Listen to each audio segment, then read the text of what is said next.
अली और कदीम मस्जिद। एक मर्तबा का जिक्र है कि एक गांव में अली नामी एक बच्चा रहता था।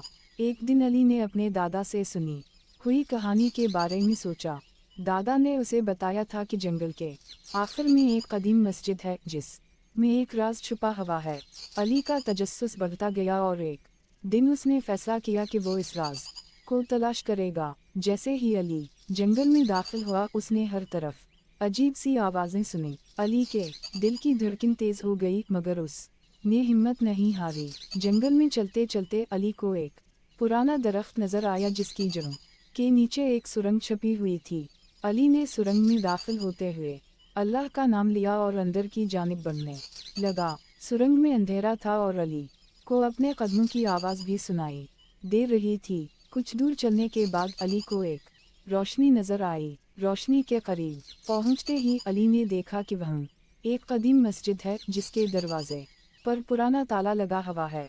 अली ने ताला खोलने की कोशिश की मगर ताला नहीं खिला। अली ने दुआ मांगी और जोर लगाया, ताला खुल गया। मस्जिद के अंदर दाखिल होते ही अली ने देखा कि वहाँ एक पुराना संदूक रखा हुआ है। अली ने संदूक खोला तो इसमें एक खत मिला।